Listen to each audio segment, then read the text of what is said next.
1.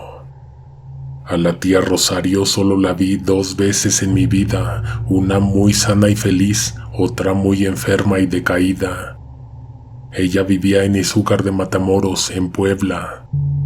Yo le calculo que tendría unos 11 años de edad la última vez que visité ese lugar y a esa tía. Llegamos todos en camión, mis tíos y tías, mi abuela y sus hermanas, todos mis primos, por supuesto mis padres, mis hermanos y yo, y hasta unas vecinas. Los adultos sabían que Rosario se iba a dejar ir en cualquier momento. Si teníamos suerte, la alcanzaríamos para despedirnos. Cuando llegamos, a los menores nos pasaron a su habitación para hablar con ella. Enseguida nos mandaron al patio para que no la molestáramos con nuestro ruido. Al día de hoy sé que las calles de ese pueblo están pavimentadas, pero en esos años eran polvosos caminos de terracería. Lo recuerdo como un lugar tranquilo, seguro y caluroso. Enfrente de la casa de mi tía había unas milpas, luego predios vacíos o abandonados, unas casas medio construidas y luego nada. Estábamos prácticamente en los límites del pueblo. Aguantamos poco rato en el jardín, nos salimos casi de inmediato a la calle a jugar. Éramos 6, todos de la misma generación. Por esas horas el cielo se veía rojizo. Fue un atardecer tan impresionante que aún lo tengo grabado en la mente. Nadie recuerda en qué momento aparecieron, pero de pronto vimos a unos niños jugando con una pelota a unos metros de distancia. Cuando los notamos, se acercaron a hablar con nosotros. Era una niña y un niño de nuestro vuelo y nuestra misma edad. Aunque había algo raro en ellos, tardamos en darnos cuenta. Se comportaban y expresaban como adultos. Nos dijeron que tenían un cachorro de tigre en su casa y que si lo queríamos ir a ver. Andrea y Verónica reaccionaron de inmediato. Ellas dieron los primeros pasos y luego todos nos echamos a andar siguiendo a esos chicos. Nos llevaron a la última casa en la calle. Recuerdo bien que Pablo, a quien siempre señalábamos de miedoso, era el único que no quería ir. Se quedó atrás, pero luego nos alcanzó para tratar de convencernos de que no fuéramos. No se cansaba de repetir que era peligroso y que ya se estaba haciendo de noche. Gracias a él es que estoy contando esta historia. Todos entramos a la casa menos Pablo. De hecho, se quedó afuera un rato gritándonos. Por fuera se veía como una vieja construcción, pero por dentro todo era distinto. Estaba bien iluminada, tenía piso de cemento, pintadas las paredes de diferentes colores. Era una construcción distinta a las otras que vimos en la calle. En la pieza principal no había muebles, solo una mesita infantil con sillas muy pequeñas, aún para nosotros. Sobre de esta mesa había juguetes, pero estos se veían muy sucios, como si los hubieran desenterrado. Afuera, en la calle, como te había comentado, ya los habíamos oído hablar como adultos, pero cuando nos empezó a asustar la situación fue cuando empezaron a decir cosas que ni siquiera entendíamos. Además, no había ningún cachorro de tigre, obviamente. En otra pieza se escuchaba que afilaban cuchillos. La cosa se había puesto rara desde mucho antes, pero ninguno de nosotros lo quiso ver. Verónica se puso a llorar, aparentemente de la nada. Andrea se levantó, la tomó de la mano y se la llevó caminando a la puerta. No pudieron abrir porque estaba cerrado con llave. En ese momento yo también me puse de pie. Intentaría lo mismo que ellas dos hacían con desesperación, solo que antes de llegar a la puerta vi la entrada de una pieza iluminada por luces de unas cuantas velas en un altar. Ahí estaba el tigre, era un dibujo en la pared. En ese momento, desde la calle, alguien golpeó la puerta. Inmediatamente después gritaron nuestros nombres. Eran mis tíos y mis papás. Pidieron que nos alejáramos de la puerta, luego empezaron a patearla. No fue de inmediato, pero terminaron derribándola. Mi tía Juana nos sacó de la casa. Mis demás tíos se metieron a revisar. Ahí dentro no quedaba nadie, ni los niños que nos condujeron con engaños a ese sitio, ni la persona, que por cierto nunca vimos, que afilaba los cuchillos. Definitivamente se escaparon por una puerta que había al fondo. Una de mis tías devolvió el estómago cuando vio el aspecto de la cocina en esa casa, la gran colección de utensilios y el filo de los cuchillos que ya tenían listos para usar. Fue gracias a Pablo que nos salvamos, porque enseguida de que nos metimos nos fue a acusar con nuestros padres.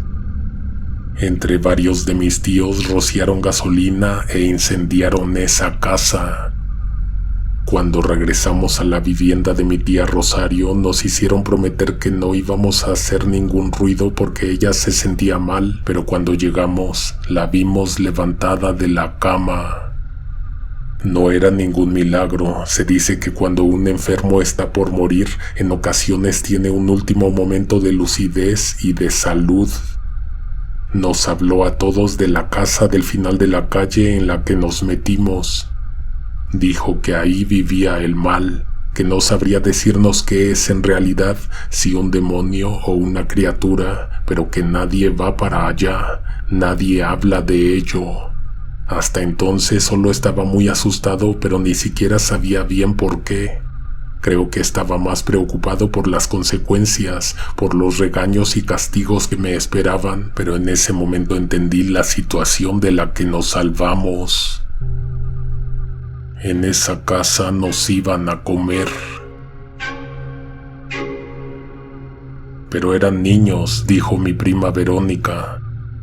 Mi tía Rosario le respondió que por eso eran más peligrosos, porque parecen personas.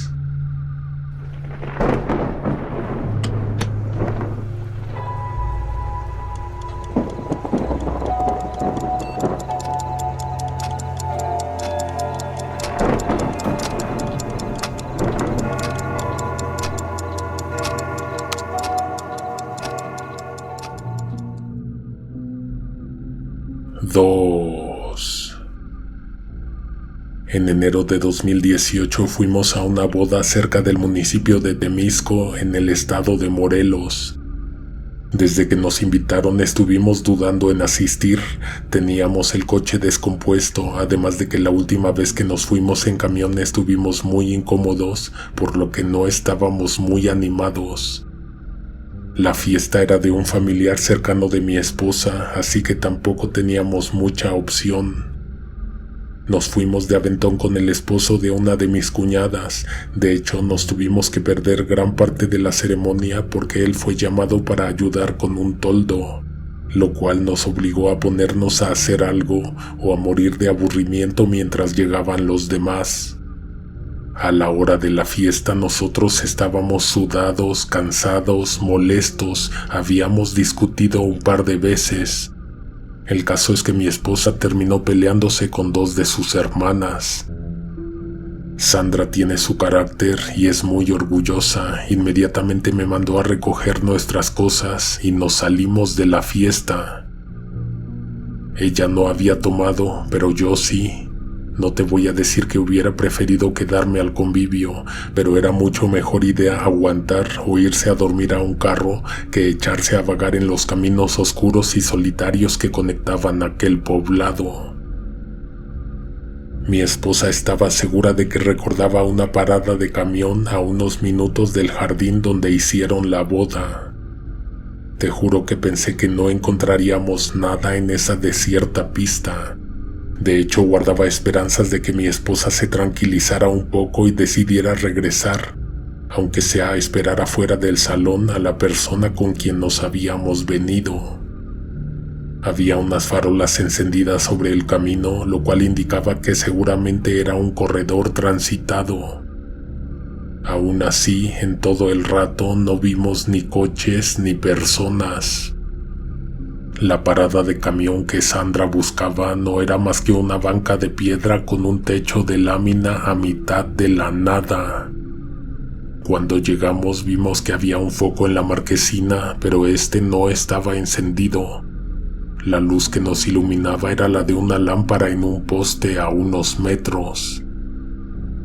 Me estaba preguntando si el camión que supuestamente esperábamos nos alcanzaría a ver, nos distinguiría en la oscuridad, cuando de pronto ambos escuchamos ruido en la maleza a nuestras espaldas. Volteamos al mismo tiempo. Al principio no alcanzamos a ver qué era o de qué se trataba, pero después de un rato salieron dos personas de entre los arbustos. Era un hombre y una mujer. A primera vista la chica se me hizo desconocida, pero el muchacho me pareció extrañamente familiar. Lo mismo le ocurrió a Sandra, la mujer que salió de la vegetación, era una de sus amigas de la prepa. Cuando oí la voz del sujeto, inmediatamente lo reconocí. Era uno de mis clientes cuando trabajaba en el taller. Él y yo hicimos amistad por un tiempo. De hecho, salí con una de sus primas 1 o 2 veces. A pesar de que me sorprendió verlo después de tanto tiempo, no podía domar la idea de que era muy extraño habérmelo encontrado ahí. Peor aún, de la mano de una conocida de mi esposa. Debo ser honesto, yo traía bastantes copas encima, así que mis pensamientos no eran muy claros, además de que no estaba apto para tomar buenas decisiones. Raúl o Rodrigo, no me acuerdo cómo se llamaba mi cliente, convenientemente nos invitó a otra fiesta, según sus palabras, muy cerca de ahí. Él trataba de convencerme a mí y la otra persona a mi esposa. Después de un rato terminé diciendo que sí, pero Sandra se opuso tajantemente. Para ella todo eso era aún más extraño que para mí, pues estaba completamente sobria. No sé si yo me lo estaba tomando como una alucinación, pero verdaderamente no le di tanta importancia, sino hasta que vi que mi esposa se veía realmente asustada. Ella me tomó de la mano y me llevó caminando sobre el borde del camino, dejando atrás a estas personas, quienes no dejaban de insistir en que fuéramos a su fiesta. Nos paramos bajo la luz de una lámpara, miramos a ambos lados del camino. Sobre la pista no venía ningún carro, pero además en la parada de camión que abandonamos ya no había nadie. Notamos que había una intersección a unos 200 metros porque vimos pasar una camioneta. Eso hizo que nos echáramos a caminar en la oscuridad del último tramo que no tenía farolas. Inesperadamente, de la crecida hierba salieron otras 2 personas. Imaginábamos que nos habían seguido aquellos que vimos bajo el toldo de lámina, pero no eran ellos. A mí se me aproximó un amigo de mi papá, un señor a quien le decíamos tío, pero que según yo se había regresado a Baja California con su familia. A Sandra se le acercó su propia abuela, quien por cierto ya estaba muerta. Mi esposa se puso a llorar, luego se echó a correr. Yo fui tras de ella, pero no sin antes echarle un buen vistazo a la anciana que pedía que la acompañara de regreso a su casa, mientras señalaba hacia el vacío monte. Llegamos a la intersección justo a tiempo para detener una camioneta que venía de lo lejos. Sandra tuvo que ponerse unos instantes a medio camino para que nos vieran. El chofer era un hombre de unos 50 y tantos años. Nos preguntó qué hacíamos ahí y a dónde íbamos. Estábamos a punto de subirnos cuando repentinamente una mujer mayor que no vimos de dónde salió abordó al chofer, le habló al oído, luego rodeó la camioneta y se subió. Sin decirnos nada, el sujeto partió acompañado por una de esas personas que salieron de los arbustos. No pasó ni un minuto cuando vimos otro coche aproximándose. Era el esposo de mi cuñada. Nos subió de inmediato al carro y nos llevó de regreso a la boda. Sandra no se resistió, pero seguía llorando y estaba muy asustada. Casi un poco antes de llegar al salón, Paco nos dijo que si no nos sentíamos cómodos en la fiesta, que nos podíamos quedar en el carro, pero que ya no nos alejáramos. No fue necesario que le dijéramos lo que habíamos visto. Él se adelantó a contarnos que por ese lugar en donde nos encontró se aparecían personas que con engaño te llevaban a las milpas y ahí te chupaban la sangre. Dijo que no sabía qué criaturas eran, pero que eso no importaba porque solamente salían de noche y que había que tener mucho cuidado con ellas, pues aunque lo parecían, no eran personas.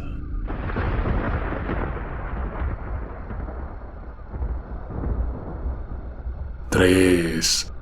Sucedió hace como 12 años, la última vez que visité ese sitio arqueológico en Morelos.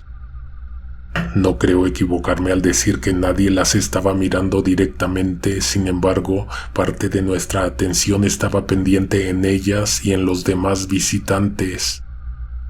De pronto, la mujer dejó sentada a la niña en el piso bajo un cielo que rápidamente atenuaba sus colores. Lentamente caminó hacia el borde. Cuando la pequeña se quedó sola, mi hermana se puso al pendiente. Así como es de exagerada, creo que le empezaron a sudar las manos de tan solo ver que la niña había sido dejada sin supervisión en un lugar donde había precipicios en varias direcciones. Brenda se acercó a la niña, luego buscó a la mamá entre el montón de gente. Antes de que cualquier cosa sucediera, se le pasó por la mente la escalofriante imagen de una madre abandonando a su hija en un lugar como ese. Recordaba que la mujer tenía una falda larga. Entre todos los visitantes había otras 2 mujeres usando ese tipo de prenda, sin embargo, una venía acompañada de un adolescente y la otra era muy joven para ser la madre. La persona que quedaba estaba parada en el borde del barranco, contemplando el vacío, dándole la espalda a su hija y a los que la habían estado buscando con la mirada. La mujer extendió los brazos y saltó al vacío. Mi hermana, desde que vio que ella se inclinó hacia el frente e imaginó sus intenciones, dio un grito horroroso. Otras personas que no tenían idea de que esa persona había dejado a una niña abandonada a unos metros se acercaron horrorizados al borde para ver de qué magnitud había sido la caída y el golpe. La persona no se veía tirada por ningún lado. Un sujeto con binoculares quiso revisar el precipicio, pero al igual que los demás, no logró ver ni un asomo de sus ropas o de su cuerpo.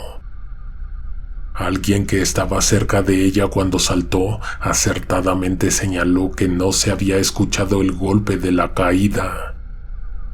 Lo primero que hizo Brenda después de que se calmó un poco fue correr en auxilio de la pequeña. En su camino se atravesaron varias personas que bajaban en ese momento de la pirámide, turistas que no tenían idea de que una mujer había saltado al vacío. Pasaron algunos visitantes con sombreros, otros con impermeables, pues había una ligera brisa presente, y un grupo de estudiantes. Cuando mi hermana llegó al punto donde vio a la niña por última vez, se encontró con que ya no había nada. De las personas que presenciaron el accidente ya no quedaban muchas, solo unas cuantas que seguían buscando en el acantilado. Las demás habrían subido o bajado, pero poco a poco se fueron haciendo menos. Brenda gritó para llamar la atención y pedir que buscaran a una niña de unos 4 años que se había perdido. En realidad la habían abandonado, pero no había tiempo para explicar. Buscaron por todos lados y tampoco la hallaron. «Dejen de buscarla», dijo una señora que se veía que trabajaba en el sitio. «No existe». Mi hermana se acercó a ella y le hizo muchas preguntas. En poco tiempo se formó un círculo alrededor de la persona. Vieron a su mamá saltar, ¿cierto? Eso ocurre seguido. Brenda no se lo podía creer. Durante un rato siguió insistiendo en que claramente las vio a las dos. No se las imaginó, tampoco parecían fantasmas o algo similar. La señora entonces le dijo que le iba a dar santo y seña del lugar en donde estaban las cruces de ambas. «No más haz cálculos en la fecha de nacimiento y de muerte», dijo mientras se dibujaba una cruz en el rostro, «y verás que coincide con las personas que viste».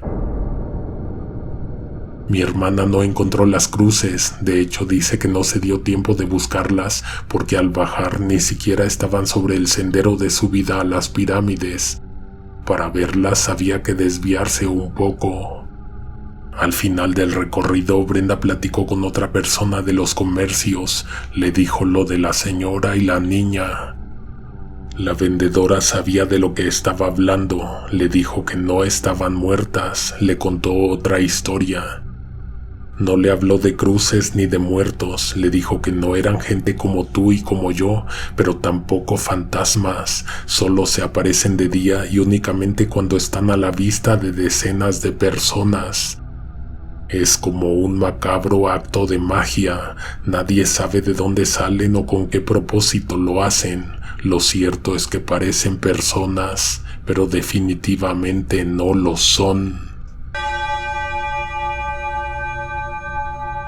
No olvides dejar un like y comentar, además de suscribirte si aún no lo has hecho para no perderte los próximos estrenos.